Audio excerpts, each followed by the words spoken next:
안녕하세요. 절세로 미래를 바꾸는 여자 절세미녀 김혜원 회계사입니다. 오늘은 프리랜서 세금에 대해서 총정리하면서 어떻게 하면 세금 환급을 받을 수 있을지에 대해서 알아보는 시간을 가져볼까 합니다. 요즘 이제 고소득 프리랜서 분들이 정말 많으시죠? 힘들게 일하셨는데 내지 않아도 되는 세금으로 세금을 많이 내게 된다면 너무 아깝겠죠? 이 오늘 영상만 보시면 프리랜서 분들이 최고의 절세를 하실 수 있도록 자세하게 설명을 해드릴 테니까 영상을 끝까지 지켜봐 주세요.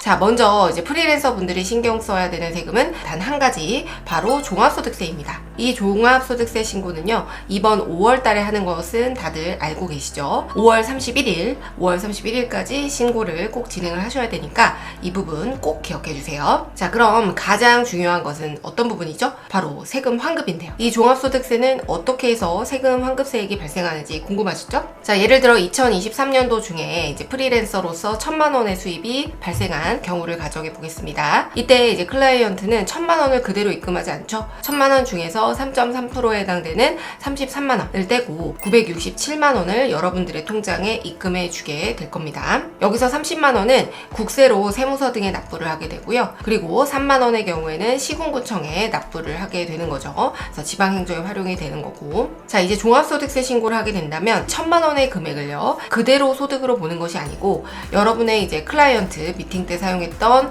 교통비나 뭐 식대 등과 같은 그런 접대비, 그리고 뭐 프로그램 사용료 이런 거와 같은 지급수수료 등이 비용 처리가 되게 됩니다. 단 비용 처리를 하기 위해서는 이것을 사용했다라고 하는 증빙이 필요하겠죠. 그래서 입증을 할 수 있어야 되기 때문에 세금 계산서를 수취하거나 신용카드 영수증을 수취했어야 되는 겁니다. 연간 비용이 700만 원이다 라고 하게 되면 종합소득 금액은 1,000만 원에서 700만 원을 차감해서 300만 원이 되고요. 기본공제에 해당되는 150만 원을 차감을 하게 되면 150만 원이 과세표준이 되고 여기에 대해서 세금이 부과됩니다. 이 세금 계산 구조에 대해서는 제가 지난번 영상에서 말씀을 드렸기 때문에 이 부분을 참고하시고요. 그러면 이제 150만 원에 6%를 곱하게 되면요, 9만 원에 해당이 되거든요. 여러분들이 직접 홈택스에서 신고를 하게 되면 9만 원을 공제를 받으실 수가 있어요. 그래서 결국에는 최종 결정세액이 빵원이 됩니다. 나의 최종 결정세액은 빵원이기 때문에 기존에 납부했던 세금인 33만 원은 전에 환급을 받을 수 있게 되는 것이죠. 자, 그럼 이 환급은 그냥 받을 수가 있는가? 아닙니다.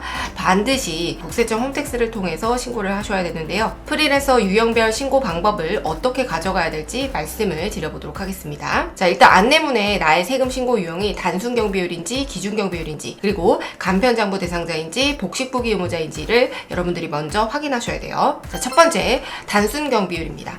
F, G, H 유형 등에 해당이 되는데요. 이 유형들의 경우에는 ARS만으로도 그냥 세금 신고가 끝나게 됩니다. 나라에서 그냥 알아서 세금 신고서를 작성을 해주기 때문에 카카오톡이나 이제 우편물 같은 거만 잘 받으셔서 확인을 하신 다음에 안내문에 작성된 대로 그냥 그대로 버튼만 잘 눌러주시면 되고요. 저희도 이런 분들 상담 오시면 직접 그냥 하시라고 돌려보냅니다. 뭐 요즘 뭐 신고 대행해준다는 3.3 같은 업체에 이런 맡긴다 뭐다 하시는데요. 그냥 직접 하시면 굳이 수수료를 내실 필요가 없거든요. 그렇기 때문에 전혀 어렵지도 않고, 그래서 그런 것들은 그냥 해보시면 되겠습니다. 자, 두 번째 유형입니다. 기준경비율이면서 간편장부 대상자인 경우인데요. 이 케이스가 제일 많다고 보시면 됩니다. 이 경우에 이제 세무서에 직접 가셔서 무료로 해준다고 해서 기준경비율로 신고를 해주게 되는데, 이게 이제 실제 비용을 반영해주는 방식이 아니기 때문에 무조건 불리하다고 보시면 돼요. 그래서 실제 지출한 비용이 있다라고 하시게 되면 저희 같은 회계사나 세무사님에게 수수료를 지불하고 신고를 맡기시면 실제 비용이 반영되기 때문에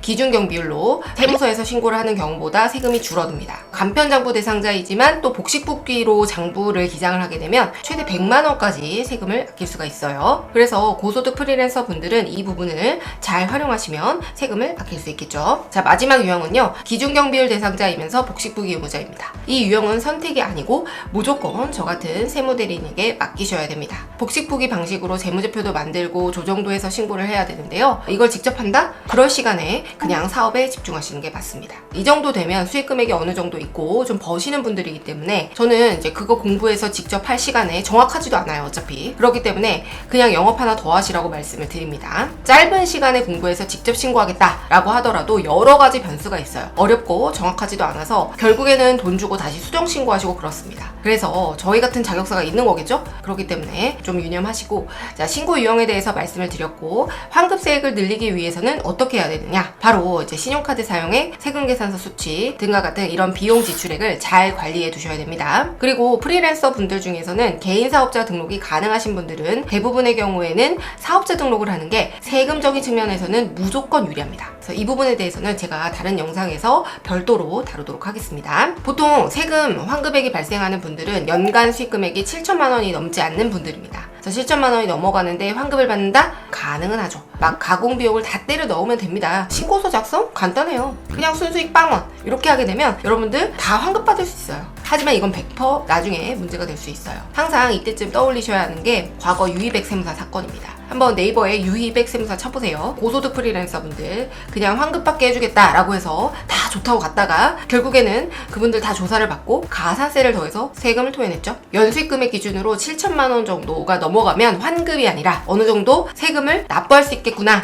이런 생각을 하셔야 됩니다. 그래서 억대 연봉이 돼서 세금을 기꺼이 납부할 수 있게 그렇게 노력을 하셔야 됩니다. 저희 구독자분들은 모두 몇천, 몇억 이렇게 세금을 우수분 정도로 납부하시는 그런 수준이 되는 그날까지 저 절세미녀가 응원하도록 하겠습니다. 오늘도 유용한 절세미녀였습니다. 감사합니다. 안녕.